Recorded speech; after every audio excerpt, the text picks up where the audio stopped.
xa sabedes que esta fin de semana houve unha asamblea dun sindicato.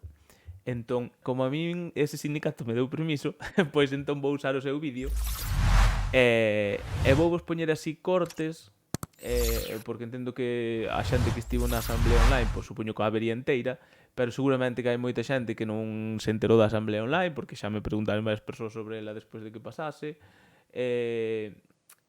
E hai varias cousas que as que igual incluso alguén que estivo na asamblea non se quedou, pero eu que volvín a ver a asamblea inteira precisamente para extraer aquí os cortes que a mí máis ou o que máis interesante me pareceu para trasladarvos aquí, pois xa vos digo, hai moitas cousas que son interesantes.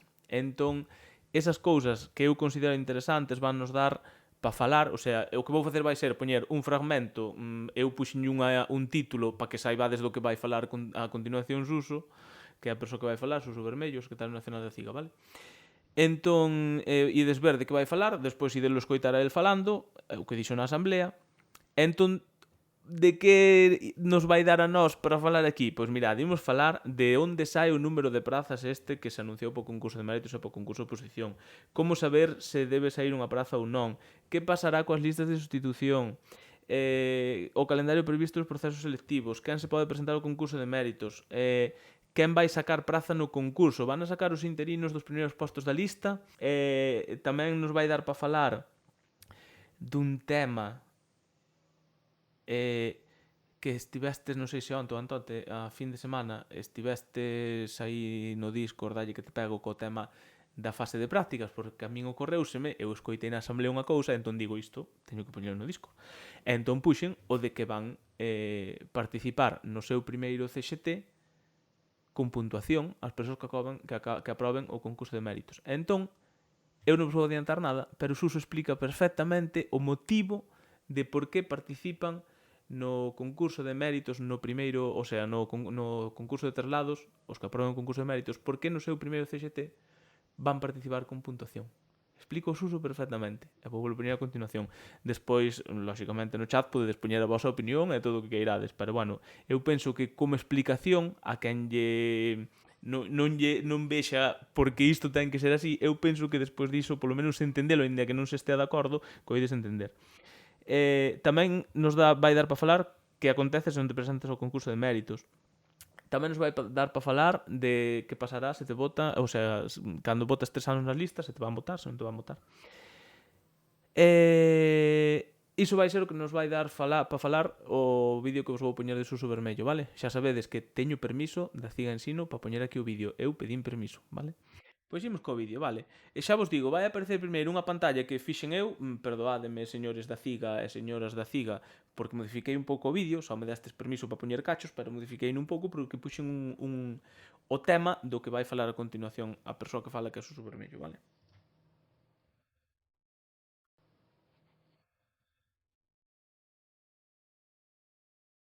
Bueno, pois o que podedes ver a partir deste momento e na seguinte gráfica é cales son os datos.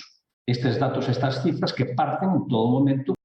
Antes de que toleedes vendo os números do cadro aí, por se pensades que vai desaparecer, non vos preocupedes, porque vai explicando parte por parte de onde saen o número de prazas que hai actualmente po concurso de méritos e po concurso oposición, vale? Que son estas 1101 do concurso que pon aquí, 1101, e estas 115 do concurso oposición, vale? Pero vai explicar todo, así que non vos preocupedes. De datos oficiais da Consellería, vale? E é moi importante fixarse nesta foto da actualidade a día de hoxe do profesorado interino, porque todo isto que dá lugar, evidentemente, á aplicación da lei. Agora mesmo, con data sempre do 30 de setembro do ano 21, hai 3.918 persoas interinas que traballan todo o curso e con xornada completa. Pois ben, destas persoas hai 1.904 que cumprirían, e isto sempre tendo en conta os criterios que aplica a Consellería, que cumprirían os artigos e as disposicións adicionais da Lei 2021, 1904. Ben, pois, unha vez aplicados os descontos, que despois tamén repasaremos, habería 1.216 prazas que xa cumpren. E hai unha conta interesante que non sei o que correría dicir, pero é se hai 3.918 interinos traballando actualmente van sair en total 1.216 prazas, pois podemos facer unha idea dos interinos que van quedar, por exemplo, non? Más ou Os menos. requisitos porque non teñen funcionarios de carreira, etcétera, etcétera. E, polo tanto, esas son as que se teñen que ofertar segundo os datos iniciais da Consellería. Unha cousa moi importante, estamos diante duns datos iniciais. Nós xa temos detectado erros. Estamos na fase de elaboración dun estudo pormenorizado do que nos ofreceron. Despois entraremos en detalle. Poden cambiar estas cifras? Sí, evidentemente poden cambiar. Poderían ser menos? Home, entendemos que non. Entendemos que non poden ser menos. Entendemos que o traballo da Consellería está ben feito no mínimo e entendemos que pode haber erros, pero para incrementar. Pero, bueno, tampouco podemos descartar que haxa erros e, de feito, algunhas comunicacións nos ten enviado algún profesorado onde se nos advirte de que hai algunha praza que podría non sair. Isto preguntaba desmo outro día, penso aquí no directo, se podían aumentar as prazas, se podían quitar, tal. Xa vedes, o sea, o lóxico é que haxa máis, lóxicamente.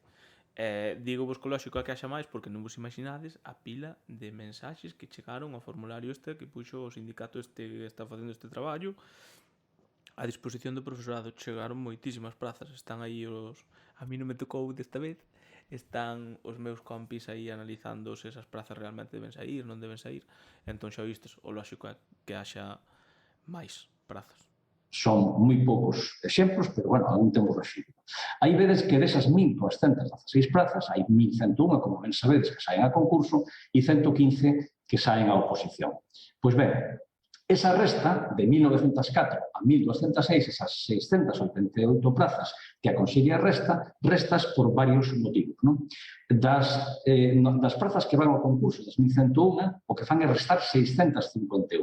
E réstanas polos seguintes motivos. Primeiro, isto das prazas que non saen, tamén este sindicato ten un documento onde tamén identificou, primeiro o que fixo foi o traballo este de identificar as prazas que saen, que lembrade, xa vai dicir Suso despois tamén, pero lembrade que vexades unha praza nese documento que fixo este sindicato non quer dicir que esa praza vai a sair a oposición, simplemente quer dicir que se identificou que esa praza debe sair, pero non sae a praza dese centro, é dicir, sae o número de prazas. Se identificar unha praza, sae unha praza para esa especialidade. Non sae unha praza nese centro. E quen concurse non vai optar a unha praza nese centro. Quen concurse é probe, vai participar no CXT e onde lle dean, como todo o mundo. Restan 150 porque hai persoas titulares con reserva de aula. 150, pero son 510. Equivocouse. Despois tamén veremos algúns exemplos concretos. Non? Restan 44 porque hai cargos directivos que están en prazas que ao mesmo tempo, digamos que o seu desconto horario deu lugar a que se ofertara no CADP unha praza de persoal interino. E hai 107 que son outros casos nos que despois sí que falaremos con un pouco máis de detalle, especialidades non vixentes, extinguidas, profesorado especialista, etc. Hai nese recadro verde que vedes aí un dato tamén que é moi relevante. O profesorado interino actual traballando, que tenga unha antigüedade anterior ao ano 15-16 é de 1.263. É dicir, dos 3.918 compañeiros e compañeras que este ano teñen un contrato por todo o curso, hai 1.263 que teñen unha antigüedade anterior ao ano 15-16. E isto lévanos a unha reflexión moi importante, importantísima. Primeiro, o profesorado interino actual diferenciase moito do profesor interino de hai 12, 13, 14 anos, en donde había unha desproporción maior. Por qué? Pois porque entre o ano 2007 e 2009-10, é certo que no 10 e 11 tamén houve, pero as ofertas fortes foron entre o 7 e o 9, houve unhas ofertas masivas de oposición que provocaron que unha porcentaxe moi elevada de profesorado interino aprobase aqueles procesos. E, polo tanto, caeu a porcentaxe de profesorado interino naquela altura a un 5%. Foi naquela altura a porcentaxe máis baixa de todo o Estado. Claro, cando despois nos anos seguintes chega Feijóo ao poder e se produce a crise do ano 2008 e que sobre todo se evidencia, como ben sabedes, no 10, 11 e 12, o que se produce son conxelación de oposicións, tasas de reposición moi restrictivas e, por tanto, disparase o número de profesorado interino. Non? Pero, claro, dispararse en Galiza foi chegar a unha media do 14, 15, 16%. Ese dispararse no resto das comunidades autónomas foi chegar, en algúns casos, ao 40 ou 50% de persoas interinas. Esta é a explicación de algo que tamén dixamos aquí moitas veces de por que probablemente ides ver concursos de oposición aos que vos ides poder presentar noutras comunidades autónomas con miles de prazas máis do que vai haber aquí en Galicia. É a explicación de por que hai tantas prazas noutras comunidades. É dicir, noutras comunidades, como non houbo oposicións ou non as houbo seguido como aquí en Galicia, teñen moitísima máis intimidade que aquí, entón van sair moitísimas máis prazas. E vos ides poder presentarvos, lembrádeo. Esa cifra que vedes aí, o que nos ten que levar a todas e a todos é unha reflexión. Se a día de hoxe hai 1263 compañeros e compañeras que teñen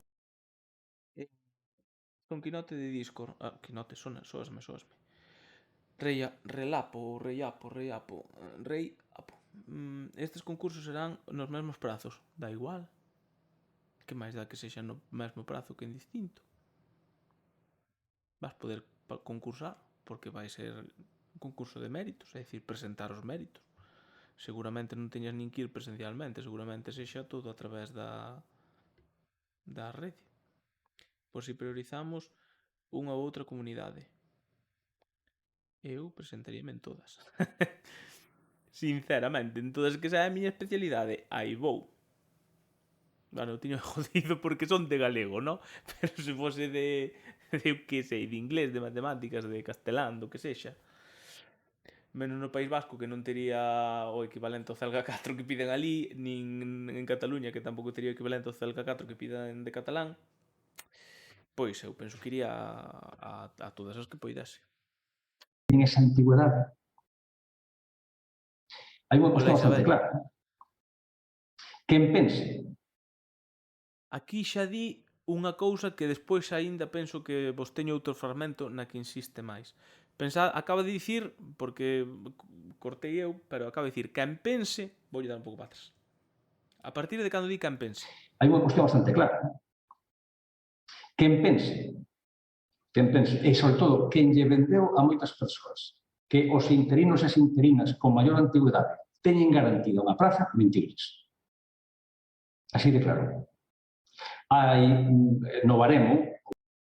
Supoño que agora os que estades aí no chat, os que estades vendo, non sei se estás no chat onde estades, pero se alguén... hai alguén que lle sorprenda isto que acaba de dicir Suso Vermello? Ou que non entenda por que di que quen pense que os interinos de máis antigüidade, é dicir, os que estean nos primeiros postos da lista, que ninguén lles garante que vai a ser a Praza Peles, podedes intuir por que o di? Alguén ten algunha idea? Abrirás outro prazo para actualizar o expediente. Isabel, por que me preguntas iso agora? Para actualizar o expediente vanse abrir máis prazos cando haxa un procedimento que implique que sexa necesario actualizar o expediente. Eu que sei, se hai un concurso de méritos onde din que quen teña actualizado o expediente xa lle vamos contar de oficio todo o que teña no expediente electrónico, pois non ten nada que facer. En cambio, quen non teña o expediente actualizado, pois podedes actualizalo. Entón, nese momento, pois abriríase, por exemplo, pero bueno, non pasa nada, este non foi un prazo obrigatorio, nin era algo obrigatorio o procedimento este, así que non vos preocupades por iso. Hai que facer bote para o concurso de comunidades en lingua cooficial. Non entendo por que, non, grazas, Pablo, es que esa, nin idea, perdón. Es que está vendo pude. Bueno, pois non te preocupes, Isabel, que has poder cando sexa outro momento, sen problema ningún. Así que non vos facedes idea, vale, pois mirade, vou vos explicar eu, vou abrir aquí unha cousa. Tedesme que perdoar, pero teño que ir á página web deste sindicato porque é onde o vou topar máis rápido porque sei onde está principalmente. Vou abrir este Ciga Informa e vou ir ao baremo. Vamos a ver, aquí vou ser un pouco malo.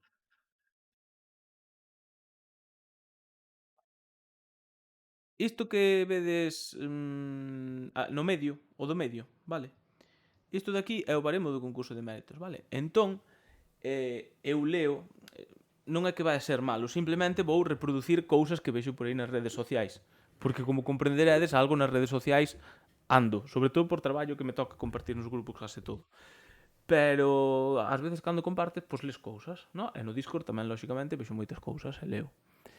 E no meu grupo de Facebook e todo isto, vale. Entón vexo moitas veces que o de que os interinos de moito tempo traballado, os primeiros da lista, que non, bueno, que non merecen a praza, porque lle la regalan, porque son uns vagos, porque non fan nada, bueno, xa sabedes, non, a que me refiro, vale? Entón, se a xente que pensa iso, eu entendo que se pensa que son uns vagos ou se os interinos que están no primeiro posto da lista, como están acomodados, non lles dá a gana de facer moita formación ou non fixeron o que sexa, vale? Vos imaginádevos que sodes o interino número 1 dunha lista, vale? Entón, vos fixo, con total seguridade, ides ter o máximo de 7 puntos dos 15, o sea, o máximo dos 7 de 7 de experiencia máxima, vale? Ides ter estes 7 puntos, vale? Pero, como fustes ou sodes uns vagos, non facedes nada, non sei que, é probable, a ver, estou un pouco de coña, vale? Pero é probable que esas persoas que levan tanto tempo traballado, é probable que non teñan nota boa no expediente académico que non lles puntúe, é probable que non teñan posgrados, doutorados, mestrados e non puntúe, e é probable que non teñan outras titulacións universitarias ni de réxime especial FP. Estades comigo, non? Entón é probable que destes 3 puntos moita xente que teña moita puntuación teña 0 puntos. Aquí. Vale. Despois, imos ao máximo de 5 puntos. Tamén leo por aí van firmar, non sei que, non sei cando, vale, se van firmar é imposible que teñan este 2,5 por oposicións aprobadas, porque non van ter nunca unha fase de oposición aprobada desde 2012, que é cando puntúa. Vale. Entón, é probable que deste apartado só teñan os 2 puntos de cursos, e iso sí que o van ter, lóxicamente, xa polos sesenios, xa vas ter os 2 puntos de curso, vale. Entón, non estades comigo en que pode haber moitísimos interinos que teñan só 9 puntos. Estes 7 máis estes 2. Son 9 de 15. 9 de 15. 9. Vale? É fácil para alguén con un pouco de experiencia e moi bo expediente e que aprobar a oposición superase eses 9. Joder, chúpase o dedo. É que é tan fácil como chupar o dedo. É dicir, se tes boa nota no expediente académico, outra titulación ou un mestrado tal, xa chegas aos 3 puntos. Vale, xa tes aquí 3. Se superaches 2 fases de oposición, podes chegar hasta 5. Xa está só a un punto. É dicir, tes 5 máis 3, 8. Faltaríache un punto. Con que traballases para conseguir un punto 2 anos, xa tes máis dun punto. Entón, o que acabades de escoitar de Suso, quen pense que por estar nos primeiros postos da lista ten garantido unha praza, nin de coña. Nin de coña. Depende de quen se presente, porque estamos falando dun concurso de méritos, onde quen teña máis méritos, independentemente de se ten máis experiencia ou non, quen teña máis méritos vai ser os que leven as prazas. Non sei se me entendedes, vale? E se hai algún interino de tempo vello e tal, e o que acabo de dicir lle pareceu mal, eu só estaba reproducindo comentarios que vexo nas redes sociais. En ningún momento, que agora como está de moda pode que alguén corte xusto aí e parece que estou dicindo que os interinos de vellos son uns vagos, tal. Non dixen iso, dixen que hai xente nas redes que pensa iso. Vale, eu só reproducin iso. Eu non penso iso. Teño a miña opinión sobre os interinos que, por sorte ou por desgraza, non ten nada que ver con iso. Entón, iso, agora Suso vai explicar un pouco máis, pero o tema vai por aí, é dicir, non pensades que van a probar os que teñan 7 puntos de experiencia todos, porque moitos terán solo 9 puntos. Algún haberá. A ver, tamén, lóxicamente, pode haber un interino que estea nos primeiros puntos que teña os 3 puntos de formación, que pasará algunha fase de oposición que teña 2,5, bueno, pois pues esa aprobará. Se tes 7 máis 3 aquí son 10, máis tes 2,5 dunha fase de oposición que aprobaras, e se aprobache 2, pois pues xa tes os 15. Entón, deses tamén haberá algún. Pero igual non tantos como se pensa. A ver se me entendedes, non sei que me puxastes por aí, a ver se non. A ver. Pódese presentar xente de toda España. Sí, bueno, aquí en Galicia hai que ter Celga 4.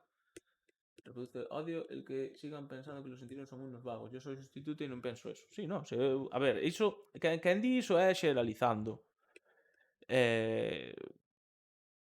Hai de todo como nos funcionarios de carreira.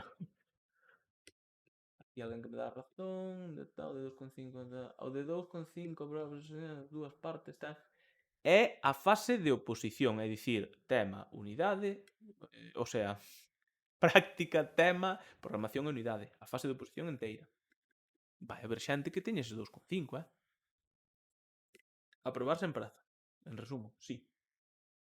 Eu estou pensando en moita xente que o ano pasado me preguntou se lle darían a praza porque sobraran prazas e la aprobara tal, e quedaron ao final sen praza. Esa xente xa ten 2,5 no concurso de méritos. E como lles pasase iso 2 anos, xa teñen 5. 5 puntos. Se teñen boa formación académica, póñense en 8. É algo que traballases, pois depende de quen se presente. Aprobarse en praza, efectivamente. Claro que hai moita xente así. Bueno, seguimos indo a Suso, que sabe máis. O baremo é un baremo suficientemente amplo e aberto como para desequilibrar o resultado final do concurso.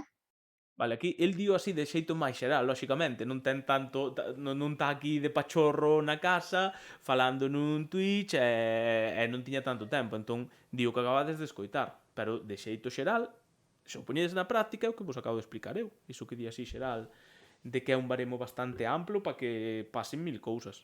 Efectivamente é así. Como analizaremos nunha asamblea posterior, non? E que, como moitos de vos sabedes, a INCIL informa sobre todo o que é o Real Decreto, onde se ve cal é o reparto de puntos, non? Solamente son 7 puntos de antigüedade dun total de 15. Por tanto, persoas con menos antigüedade, pero con máis puntuación noutros apartados, poderán, evidentemente, optar esas prazas, non? Iso é fundamental. Esas son as cifras coas que xogamos, coas que nos encontramos na negociación. Pregunta aí Vero VRL. A fase de oposición aprobada serve se foi noutra comunidade. Eu, a ver, non vou saber hasta que vexa a convocatoria, iso ten que poñer a convocatoria, pero desde logo entendo que sería o máis lóxico e entendo que sí, polo simple feito de que o acceso á docencia é algo nacional, entón se pasaches unha fase de oposición noutras comunidades, eu entendo que sí. Haberá que ver a convocatoria, pero é o que entendo eu. Eu tamén pasei aquí como 2 ou 3 meses dicindo que entendía que ian participar os que aproben o concurso de méritos no primeiro CXT con 0 puntos, pero claro, o problema é que non van participar no primeiro CXT, digamos, para que me entendades. Iso vai explicar Suso tamén despois, eu penso que ides entender a xente que está pendente diso. Cando salerá a convocatoria do concurso de méritos? Algo por setembro, outubro. E agora, imos ver como saber se unha praza debe seguir ou non. O concurso de méritos ou o concurso de oposición dos anos que veñen. E agora, nesta seguinte imaxe, o que ides poder observar pois, esas preguntas que todas e todos nos temos que facer para saber se a praza debe sair ou non debe sair, non? Isto é importante para quenes estades pendentes do concurso e vos ides presentar e credes que tedes posibilidades. É interesante que, sobre todo na vosa praza, que examinedes se a vosa praza cumpre algún dos requisitos que estades vendo aí, porque se os cumpre e non a vedes no listado que publicou este sindicato na súa página web, entón é que igual podería sair e a conselleira non a computou. Entón, escoitade, se estades nunha praza que credes que pode sair a concurso ou a concurso de oposición, pois este sindicato, despois ensino vos donde, ten un formulario á vosa disposición onde podedes enviarlle os comentarios sobre a vosa praza. E xa vos digo tamén onde este sindicato ten as identificadas as prazas que saen e as que non saen. Tamén vos lo digo cando acabe. É fundamental ter moi claro que todo mundo teña moi claro por que debe ser unha praza ou non debe sair. A primeira pregunta é: hai unha praza que está ocupada por unha ou por varias persoas interinas, poden ser varias, é dicir, unha ou varias, da igual, unha praza nun centro educativo que estivo ocupada durante estes anos, de acordo, desde o CADP do 15-16, por varias persoas, sempre interinas. Ben, se iso é así, esa praza cumple o que di a disposición adicional sexta, a DEA 6 da lei. Polo contrario, o que se mira na disposición oitava non é a praza, sino que son as persoas. E o que se mira é, hai unha persoa interina que este ano ten interinidade a tempo completo e que esa persoa leva traballando para a Consellería desde antes do 16, dá igual en que centro fose, ela leva traballando. Bueno, pois entón, esa praza hai que computala pola disposición adicional a oitava, pola DEA 8, de acordo? E despois, hai unha praza diferente, evidentemente, das anteriores, restadas estas, que leve ocupada por persoal interino, e dá igual aquí tamén que fose unha ou varias persoas, porque o que se mira é a praza, non a persoa. Desde antes do 18, bueno, pois entón esa praza hai que computala polo concurso oposición extraordinaria. Evidentemente, a cifra da disposición, perdón, do artigo 2, é dicir, do concurso oposición, vai ser moi inferior á cifra do concurso excepcional, evidentemente, non? Iso é porque cando unha praza cumpre varios criterios, sempre vai ir a acabar antes no concurso de méritos. E unha cuestión fundamental que ten que ver con moitas das preguntas que trasladastes, que nos mandades por correos, que nos consultades nos locais do sindicato e nos centros. O que vai explicar agora é, vou vos ensinar para que entendades mellor. Se non me equivoco, que igual me equivoco, pero a ver. Onde está todo isto do que está falando el agora é nesta nova, vale? Aquí está o documento onde se identifican as prazas que teñen que sair a concurso de méritos, que son esta de aquí, e as prazas que teñen que ir ao concurso de oposición, que son estas 115 de aquí, vale? E tamén están agora, que pasaron a fin de semana traballando para poñelo, pois están as que non se van ofertar ao concurso e as que non se van ofertar ao concurso de oposición dos anos vindeiros, vale? Están aquí tamén. Entón, el o que vai explicar é que cando ti abres este documento e ves que aquí aparecen estas prazas nestes centros, o que el vai explicar é que non implica que aquí apareza isto con que quen concurse no concurso de méritos participe para estas prazas, vale? E isto é así porque este ano, para sacar as prazas, bueno, este ano, a Lei 2021, para sacar as prazas ao concurso de méritos ou ao concurso de oposición dos anos vindeiros, ten uns criterios moi claros. Entón, ti, para contar as prazas que van sair, podes saber exactamente que prazas hai. Pero o que sae é o número da praza. Se aquí hai no Sofía Casanova, sae unha praza de filosofía. Pero non sae unha praza de filosofía no IE Sofía Casanova. Iso é o que vai explicar Suso, vale? Imaginádevos que nas oposicións que vistes ou polas que pasastes hasta agora que fosen só prazas de xubilación, vale? Entón, a Consellería non o fixo nunca, pero podría facelo. Pois este ano a inglés sae esta xubilación que houbo no centro IES Lucas Augusti, esta xubilación que houbo no IES Pino Manso, esta xubilación que houbo no IES Lauro Olmo, do barco de Valdeorras. Pero verdad que aínda que vos identifiquen as prazas estes anos anteriores, verdad que despois non obtedes praza neses centros, senón que tedes que participar no CXT, no CADP, etc, que é onde vos dan o destino? Pois aquí é igual. É dicir, cal é a diferenza? Que estamos identificando as prazas. Vale, isto é o que vai explicar Suso, seguro que mellor que a min. Creo. A ver. Unha vez que nos fixemos pública, e agora entraremos nese detalle, non? A trazabilidade da praza, é dicir, que prazas hai e por qué, houve moita xente que identificou que iso quería decir que as prazas que aparecían aí eran as que iban sair na oposición. O que vai sair na oposición é un número de prazas, un número, non a praza, É dicir, e eu sei que outro día ainda vi un comunicado por aí que dicía que as prazas eran do persoal interino que se ocupe. Non, por favor. É dicir, iso é mentirlle a xente descaradamente. É dicir, nunca, en ningún proceso, no ensino público, nunca, se ofertaban prazas ás oposicións, prazas de centros. O que se fai é computar o número de prazas que teñen que sair, de acordo? E como neste caso a lei é prescriptiva, é restrictiva, indica claramente cales son os requisitos, nós o que exiximos a Consellería é queremos a trazabilidade, queremos saber exactamente que prazas son e se cumplen ou non os requisitos para poder fiscalizar o vosso traballo. Claro, este sindicato o que lle dixo a Consellería é mirade, nós queremos saber de onde sae cada praza que de sacar. Porque se non as sacades todas, nós temos un estudo feito que nos levou non sei canto tempo a facer, que vos imos dicir, esta, segundo o criterio este, tiña que sair, e esta tamén, e esta tamén, e esta tamén, e esta non. Entendedes? É dicir, por que sacou a Consellería tantas prazas de repente? Por que primeiro dicían 500 e 600 e agora de repente o dobre? Porque saben que había un traballo feito que xa están identificadas as prazas, é dicir, é un chollo como un mundo, pero ti se coes os CADPs desde o 2000, non sei se é 2015 ou por aí, que eu non fixen o traballo ese, pero desde o 2015, poñedes. E vas analizando praza por praza, pois chegas a estas conclusións tamén. Entón, pois, iso. Poder controlar o noso traballo. E iso foi o que nos proporcionou a Consellería. Deu-nos a trazabilidade das plazas. Despois xa entraremos en detalle dos problemas que nos está dando. Non? Moi ben, pois entón, que saia unha praza, no documento que colgamos no sindicato, onde aparece que no Instituto X ou no colexio tal hai unha plaza que cumpre a disposición adicional sexta ou oitava, non quere dicir que quen aprobe a oposición o concurso vai por esa plaza, ni muitísimo menos, eso ten que quedar clarísimo. As plazas só se dotan por concurso de traslados e o concurso de traslados participa o profesorado en prácticas ou funcionario de carreira. Por lo tanto, na adxudicación de destinos que acabamos de ver do concurso de traslados que se publicou onte, hai prazas nesta adxudicación e algunhas desas plazas aparecen nese documento.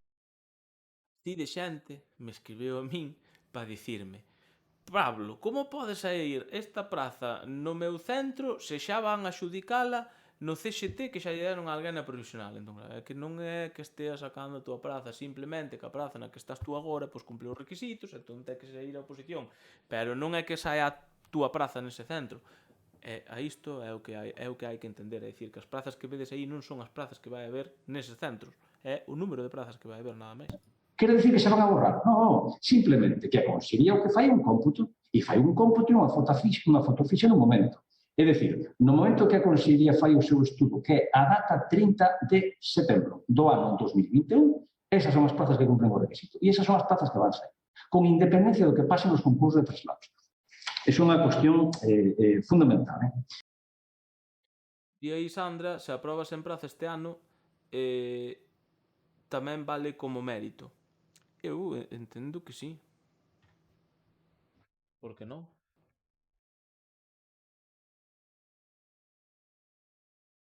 Como sabedes, temos agora mesmo unha espada de Damocles en riba de todo o profesorado interino, o acordo sindical de Comisión UGT CESIF co Estado, que se traslada ao Instituto Básico do Empregado Público e onde se di que calquera tipo de acordo que supere o tempo máximo de permanencia de profesor interino superior a 3 anos será nulo de pleno dereito. Nós, desde logo, imos defender que na aplicación ao ensino público ese concepto de tempo superior a 3 anos non se pode aplicar ao profesorado. Imos defender que cada contrato interrumpe o anterior e, por lo tanto, non hai ninguén que este máis de 3 anos, sino que cada persoa está durante un ano, pero é certo que a propia Consellería recoñeceu que están, que non saben exactamente que é o que vai pasar. Bueno, xa vedes que de momento as respostas a iso non poden ser concretas porque efectivamente que non se sabe aínda como se vai poder xestionar iso, pero bueno, polo menos tedes a certeza de que este sindicato, que aínda que non firma o acordo de interinos, pois non implica que o acordo de interinos non se guste como funciona. Lógicamente, pois xa o vistes que se depende do ensino que van depender que o sistema siga como está. Outra cousa é que despois veña a lei e diga o contrario, pero... Calendario previsto. Bueno, isto creo que igual o podo saltar, porque o calendario máis ou menos xo sabedes. E agora nesta última imaxe, pois vedes un pouco o calendario previsto a partir de... E tamén aquí é moi importante porque hai tamén moita confusión con toda esta situación. O primeiro é que, evidentemente, falta negociar tanto a OPE, é dicir, a OPE sabedes que é o conxunto de prazas que se ofertan en onde simplemente se identifica un número xeral por corpos, non por especialidades. Falta por negociar a orden da convocatoria do concurso excepcional. Aí dicimos que creemos que vai ser entre abril e maio, porque iso foi o que dixo a Consellería. Podería ser un pouco máis tarde, podría ser xuño, pero tendo en conta que xuño tamén para a Consellería é un mes complicado, porque é un mes das oposicións, pois nos creemos que efectivamente que se van a adiantar e van a negociarlo canto antes, porque a intención, como veredes aí, é a seguinte. Primeiro, a publicación da OPE ten que ser legalmente, con carácter obligatorio, antes do 1 de xuño. É dicir, antes do 1 de xuño, por tanto, no mes de maio, ten que estar publicado no DOGA e previamente aprobado polo Consello de Goberno da Xunta o número total de prazas e o reparto por corpos que se vai a ofertar tanto o concurso excepcional como o concurso oposición extraordinaria. Ben? Eso ten que facerse antes do 1 de xuño. A partir de aí sería a publicación da convocatoria do concurso excepcional. Segundo a información da Consellería, sería a principios de curso. Poxemos aí outubro, porque, bueno, non cae tampouco a seguridade de que vai a ser en setembro, non? Pero, en todo caso, a intención da Consellería é que en setembro comece o recurso, se publique. Evidentemente, publicarse implica que se abrirían os prazos para presentar instancias e, a partir de aí, se nomearían, como é preceptivo, tribunais, porque isto, ainda que mediante un concurso de méritos, funciona. Isto tamén me chamou moita atención, é dicir, vai haber tribunais do concurso de méritos, é dicir, vai haber moita xente funcionaria de carreira que está totalmente en contra de todo isto do concurso de méritos polas súas razóns perfectamente entendibles ou polo que sexa, están en contra e non gusta nada. Bueno, pois moita xente desa vai ter que ser tribunal deste concurso de méritos e vai ter, como din eles, van ter que regalar as prazas. Unha situación un pouco violenta. Exactamente igual como a oposición, é dicir, teñen que haber tribunais nomeados, eses tribunais que estarán conformados por compañeras e compañeros, como calquer outro tribunal de oposición, 4 a sorteo e unha persoa na presidencia nomeada a dedo pola administración, van recibir, evidentemente, unha parte importante do traballo feito, porque todas aquelas persoas que traballan no ensino público e teñan os seus datos persoais ao día e xustificados, pois eso, evidentemente, vai ser proporcional por parte dos. Aquí, relacionado co que preguntaba Isabelo, pois que non sei se anda por aí ao principio, aquí ves que a xente que teña probablemente o expediente actualizado por concurso de méritos non vai ter que actualizar xa, pero se non tes actualizado, lóxicamente neste momento vas poder actualizar o teu expediente. Dos servizos centrais da Consellería a eses tribunais, pero digamos que a responsabilidade última de facer a baremación e de publicar a lista de persoas coa súa puntuación e que, por tanto, obterán as prazas vai ser deses tribunais, non? E aí vedes tamén que antes de finais de ano ten que publicarse esa convocatoria do concurso oposición extraordinaria. Pero, e aquí é moi importante ter en conta o seguinte, ese concurso oposición extraordinario, onde aparecen esas 115 prazas, esa, en principio, é dicir, todo isto, falamos sempre da información que nos traslada a Consellería, pero isto é casi definitivo, non vai haber unha convocatoria específica para esas 115 prazas. O que vai haber é que se van a sumar a todas as prazas de xubilación, falecementos, etc., deste ano 2022. Isto tamén mo comentou e me escribeu por WhatsApp tropecentas persoas dicíndome, pero Pablo, como pode ser que só saia da miña especialidade unha praza ao concurso oposición do ano 2023? Pois, a ver, que non é que vai a sair unha praza, isto significa que hai unha praza que ten que sair obrigatoriamente da túa especialidade ao concurso de oposición do ano 2023. Por lo tanto, xa sabes, o sea, xa che estou dicindo que vas ter oposición no 2023. Entón, ou 24, bueno, pero seguramente sexa no 23. Entón, que aí che poña unha praza, que vexades que só sai unha praza, non significa que despois non poida haber máis. De feito, seguramente as haxa, porque hai que sumar, como acaba de dicir Suso, todas as de reposición. É dicir, todas as xubilacións, falecementos que houvese na túa especialidade, é que hai que sumar a esa praza. Vale, normalmente estes últimos anos houve entre 900 e 1000 xubilacións cada ano para todos os corpos e especialidades, entende? E despois tamén Suso aclara que di que esas 115 prazas non se van convocar nun procedimento distinto a parte, é dicir, non van facer unha convocatoria para 115 prazas e depois outra para a xubilación, non, van sumar todo, que é o que parece máis lógico, non? E celebraránse as oposicións como é habitual en todos os anos no mes de xullo. Por lo tanto, o ano que ven, ano 2023, teremos un concurso de oposición con un sistema que é por novo Real Decreto, en donde se ofertarán aproximadamente esas 115 prazas máis, poñamos por caso, entre 900 e 1100 prazas, unha media de 1000 de xubilacións. Por que esta cifra? Bueno, esta cifra, hai uns meses, hai un ano xa, publicamos un informe realizado polo sindicato partindo dos datos oficiais da Consellería, en onde se vía que nos próximos anos a xubilación do profesorado en activo iba a ser masiva. Por que? Iso confirmo-lo eu. Non hai semana, prométovolo, non hai semana que non veña alguén polo sindicato, polos papéis ou axudarlle con algo relacionado coa xubilación. Non hai semana que non veña alguén xubilarse ou preguntar por que se vai xubilar dentro dun mes, ou de 3 ou de 6. Así que xubilacións está vendo moitísimas. A idade que temos, o profesorado que estamos hoxe en día traballando, que somos funcionarias e funcionarios de carreira, o que víamos era que pola idade que temos, nos próximos anos, aproximadamente, podría darse unha media dunhas entre 900 e 1.100 persoas. De que depende esa cifra? Moi importante, pois evidentemente de que o profesorado se acolla ou non a xubilación anticipada entre os 60 e os 65 anos, que, como sabedes, o profesorado que aprobou as oposicións antes do 2011 ten dereito a esa xubilación anticipada. Si, por exemplo, imaginamos, si neste ano 2022 hai unha porcentaxe dese profesorado que non se xubila, evidentemente, as oposicións van ser máis reducidas. Si a maioría, como está pasando últimamente, dese profesorado se xubila anticipadamente, dispáranse as cifras de xubilacións. Bueno, pois con todo iso, no ano 23, esas 115 plazas convocaránse e sumaránse as plazas de xubilación. Bueno, isto xo sabedes, non? Quen se pode presentar ao concurso de méritos vai producir Suso Vermello, que é unha voz máis autorizada que a min, pero porque vexades que pode ir... Calquera persoa pode presentarse ao concurso excepcional. Non é necesario sempre. É unha confusión enorme que existe e que en parte está proporcionada ou provocada, polos medios de comunicación. As oposicións, hai unha xurisprudencia... Sí que hai moita xente que pensa isto de que hai que ser interino, incluso hai xente que pensa que tens que ser interino de antes do 2016 para presentarte, tal. Entón vai haber moita xente, eu estou convencido, moita igual non, pero vai haber persoas seguramente que non se van presentar porque pensan que non poden. E seguramente sexa xente que teña bastante puntuación. Aposto a que hai xente que lle vai pasar iso, porque hai moita, aparte de que hai moita desinformación, hai ganas tamén de non estar informado.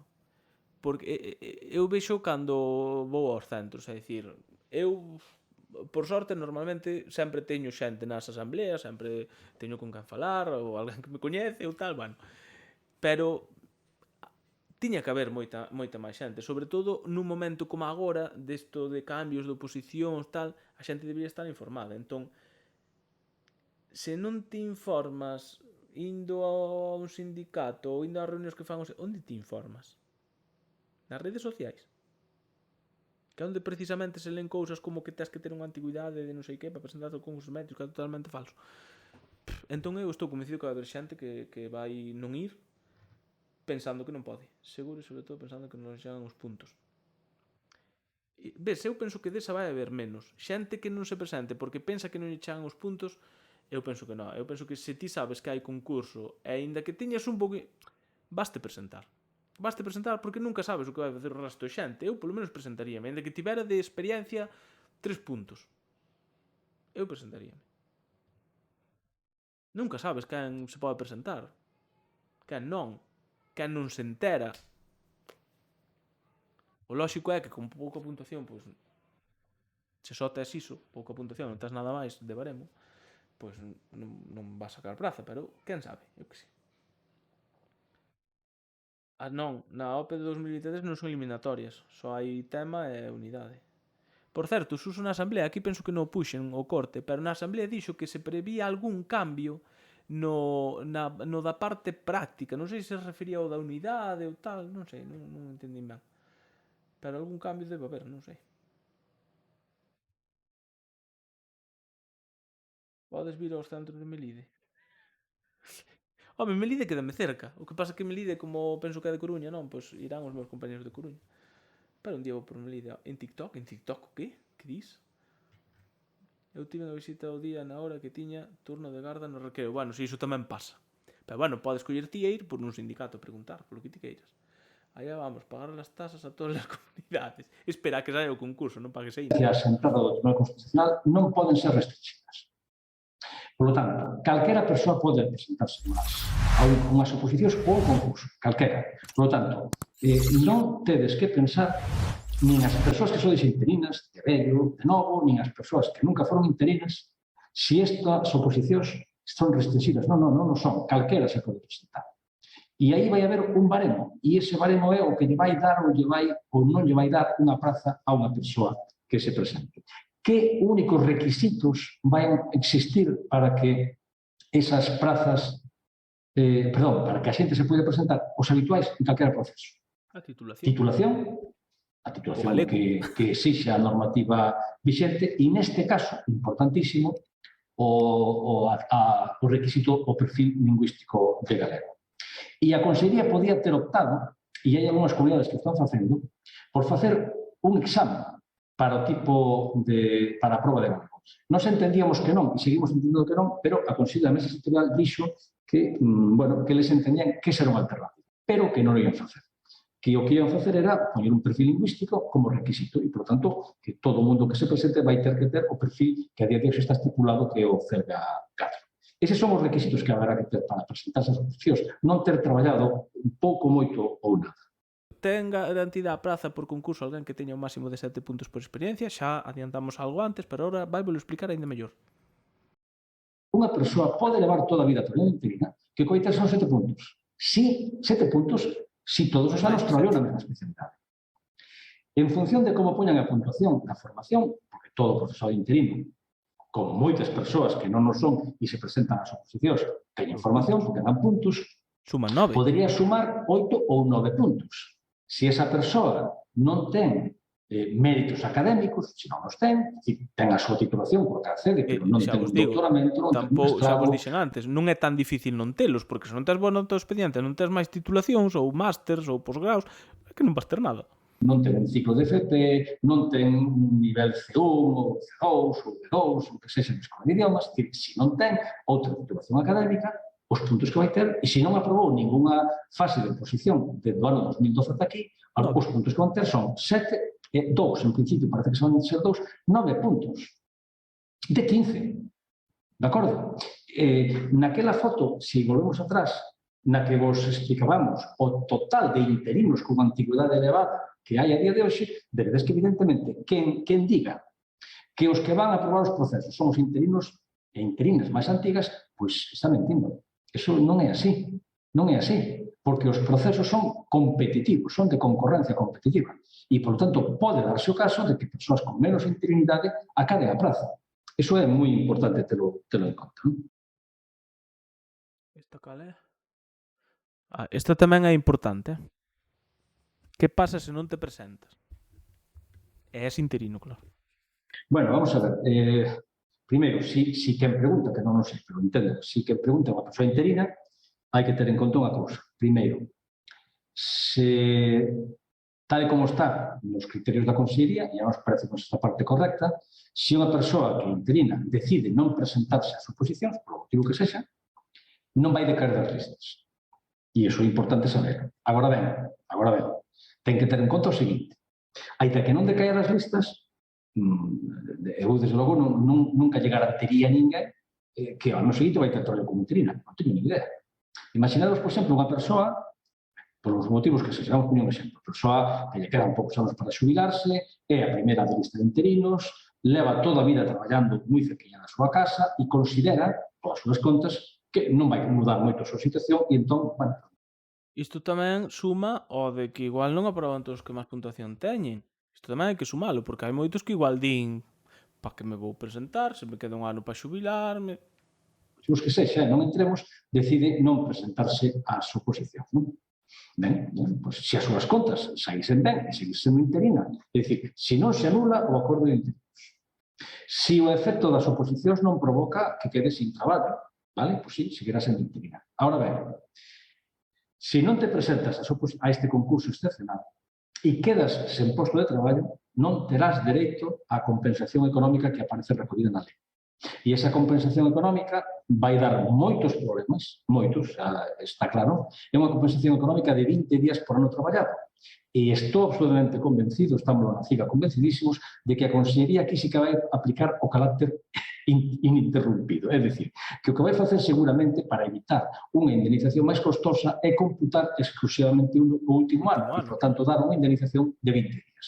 Eso vai dar lugar a un elevado número de pleitos e seguramente a xente, desde logo na CIGA, animaremos a que se faga así, dirá, oiga, mire, eu non levo traballado aquí, mano, eu levo traballado 5 anos, 6 anos, e agora, produto das convocatorias, quedeme sen traballo e, por lo tanto, teño que ter a indemnización que di a lei. E se a lei di que hai que pagar 20 días por ano e eu levo traballados 6 anos, pois teño que pagar o salario correspondente a ese tempo, non?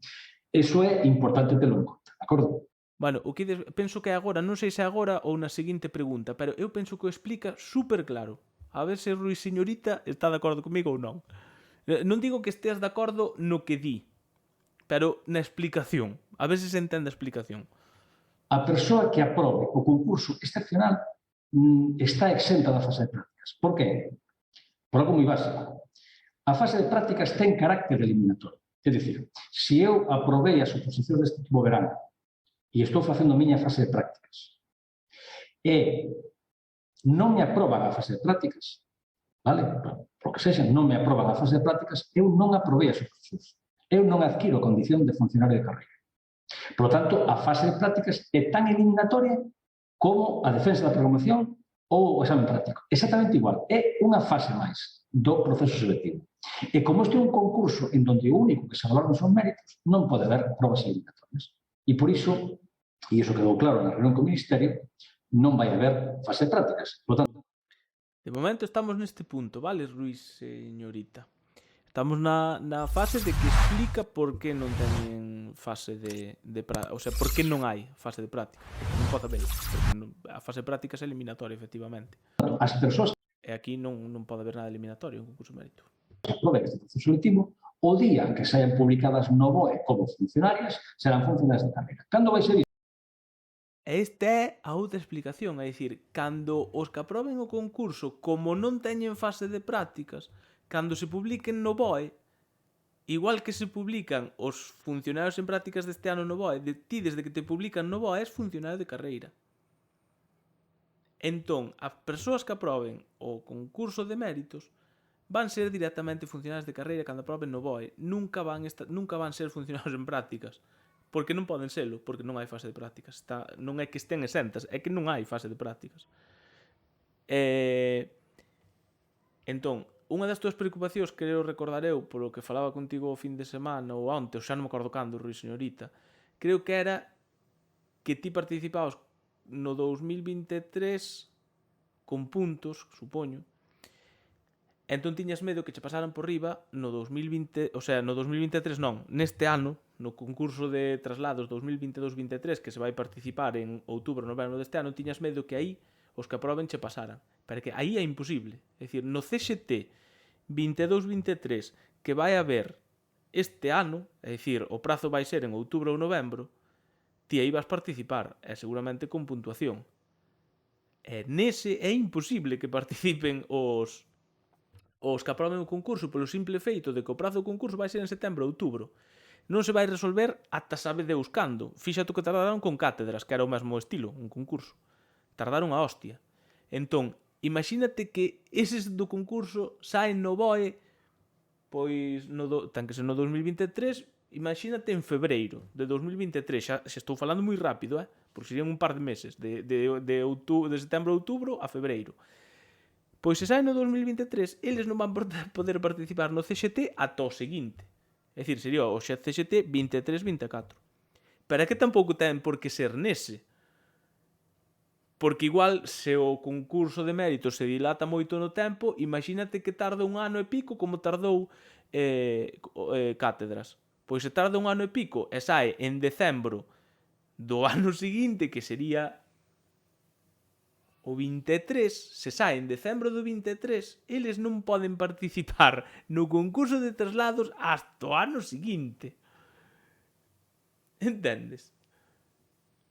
Entón, para este ano que ven, olvídate de que participen. Seguro, Mira, vai explicar o agora mellor. Eso depende. Eso depende de moitísimas cousas. Primeiro, da altísima participación ou non, do tempo que lle leve a conseguir facer os traballos. Hai que pensar simplemente, por exemplo, que en cátedras, que é un sistema moi similar, bueno, é certo que se meteu a pandemia polo medio, pero todo se ralentizou e, ademais, son moitos problemas finais que a puntuación. Entón, non podemos descartar que aquí estemos nun escenario no que se complique todo e fronte á idea que eu creo que todo o mundo, a propia consellería, pero creo que a todo o mundo, tanto as persoas que aproben como as persoas que se presenten as oposicións, interesaría, que sería, moi facilmente, creo que todo o mundo compartirá esta opinión, que o proceso do concurso excepcional estivese rematado na primavera do ano que ven, para que, cando se abra o prazo de presentación de instancias ás oposicións de xuño, as persoas que xa saben que sacaron a súa praza, pois evidentemente xa non teñan necesidade de presentarse. Evidentemente, iso limita, reduce moito a competencia, non? esta é outra cousa importante que di. É dicir, o lóxico sería efectivamente que se publicase no 2023, pois na primavera ou en decembro ou digo en xaneiro ou cando sexa, o concurso de méritos, que se publicase antes da seguinte oposición de concurso oposición co novo Real Decreto e todo iso, para que toda esa xente non se teña que inscribir. E encima sería tamén moito mellor para todos os que vos presentades o concurso de oposición e non sacastes praza no concurso de méritos porque vos quitades de diante a hostia de xente. E eu entendo que a Consellería o que vai facer vai ser iso. É dicir, resolver o concurso de méritos das oposicións antes do seguinte concurso de oposición. Porque entón podes montar aí un Cristo un demo. E a xente protestará, lóxicamente. Igual estou aprobado no concurso de méritos e estarme facendo pagar 40 e pico euros para ir a unha oposición que igual non me fai falta, pero estou aprobado ou aprobada. Non teria moito para as persoas que se presenten ás oposicións. Pero, bueno, podría ser que non fose así.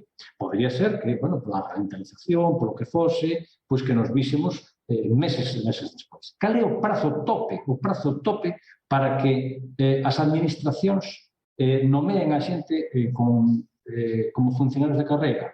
Pois o ano 25. O ano 24 é para que este todo rematado. Nos interpretamos que, como aquí non hai fase de prácticas, decembro de 24 sería a data tope para o concurso e un ano despois para o concurso de oposición. Eso é o que pasaría despois do concurso. Cando participaría todo este profesorado que aprobe o concurso de traslados? Pois no inmediato concurso de traslados a que sexan funcionarios de carreira. Quen aproba unha oposición participa xa, aprobou a oposición en xullo deste ano e no seguinte concurso, no de outubro, participa. Por qué? Porque está en prácticas. E o profesorado en prácticas ten a obriga de participar no concurso. Quen aprobe este concurso excepcional non estará en prácticas. Por tanto, participará cando sexa funcionario de carreira. E, por tanto, vai ser retrasada a súa participación nun concurso ata que sexa funcionario de carreira. E iso que cando será? Como moi pronto, no ano 23, como moi tarde no ano 25. E, por tanto, no medio, pues, estarán, bueno, pues, esperando a que se resolva o concurso, que sexa interino, seguirá traballando de interino si ten praza e que non o sexa, pues, estará esperando que se resolva o concurso. Eu penso que a explicación que se entende. Outra cousa é que non o compartades ou que sexa, pero se non o compartes, é o que di a lei.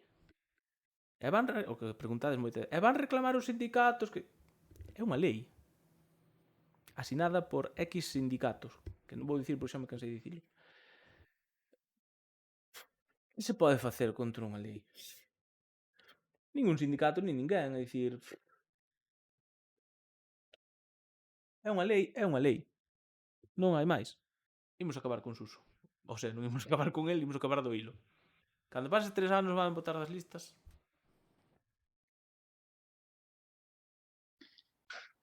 Vou ser clarísimo. Do que depende da CIGA ensino, non. Agora, ben, nós non legislamos. Nós defendemos o profesorado, facemos o mellor que podemos. E nós o que temos clarísimo é... Isto está relacionado co de antes. Se a lei pon X, un sindicato non vai facer nada contra unha lei, pero é que non sindicatos nin ninguén. É dicir, os sindicatos podedes reclamar moitas cousas, pero non lle podedes reclamar que vayamos en contra do que di a lei de que as persoas que aproben o concurso están exentos ou non teñen a fase de prácticas. É que iso non vai a ningún lado. Eu entendo que son cousas que se din no momento de cabreo ou que sexa, que non se analizan tampouco ben as cousas porque xa vos estuvo explicando aquí Suso e xa vos dixen eu varias veces que non ten por que aprobar xente que teña máis puntuación, non ten por que ser así. Entón, claro, se ti te pos no máis negativo de que vai aprobar todo Dios que teña máis puntuación, bueno, pois tamén te podías poñer así o ano que aprobaches ti. Seguro que todos que participaron comigo e aprobaron, todos van ter máis puntuación. Pero é verdad que ao final unhos teñen máis e outros teñen menos, e unhos vanche pasar e outros non, pois aquí é igual. Suso. Mirade ben, Nós somos asinantes do actual acordo de persoal interino. E non o somos porque sempre dixemos que botábamos en falta algo fundamental que nós denominábamos cláusula de estabilidade, que sería para rescatar aquelas persoas, sobre todo de avanzada idade, esta de avanzada idade antes dicía con máis alegría da que a digo agora, porque eu xa estou nesa idade, pero de avanzada idade, decir que non lle queda moito esforzo para se xubilar, que teñen unha longa experiencia profesional e que por produto dos concursos oposicións pode quedar sen traballo. Non? E nós sempre dixemos, e sobre todo no que foron as folgas e as mobilizacións do ano 2007, sempre dixemos que o acordo de interinos tiña que recoller unha cláusula para, evidentemente, con uns criterios seguramente restrictivos. Idade, evidentemente, habría que ter en conta a idade, e o tempo de permanencia como profesorado interino. Non? Para que esa xente cos seus dereitos e cas súas obrigas, porque igual teria que ir traballar onde tivera que ir traballar, pero que esa xente polo menos puidese non quedar sen traballo. Non? Ben, polo demais, e con independencia de que podamos ter diferencias de criterio en algúns aspectos do acordo, non? Bueno, nós, evidentemente, ainda non sendo asinantes, temos moi claro que hai que defender non a estabilidade porque non existe. Sabedes que non existe a estabilidade, depende das plazas que haxe. Pero hai que defender o sistema actual de listas. Nos eso temos clarísimo. Hai que mellorarlo. E aínda, a pesar de que os sindicatos, parte deles, non todos, parte deles, que son asinantes aquí en Galicia, e que en Madrid din exactamente o contrario que din aquí, e que se agora vai primero que digan en Madrid, se vai eliminar o acordo de interinos, a pesar de eso, nós o que temos que facer é, primeiro, non poñer nunca en perigo o sistema actual de colocación de profesor interino e intentar por todos os medios buscar saídas para aquelas persoas con uns criterios, os acabo de decir, e que son os que levamos defendendo toda a vida, para que poidan permanecer en listas indefinidamente. Eso levamos defendendo toda a vida, non vamos deixar de defendelo agora. Iso tamén o ten moi claro a Consellería. Vale, pois ata aquí o que vos quería poñer de suso. Espero que vos fose de proveito.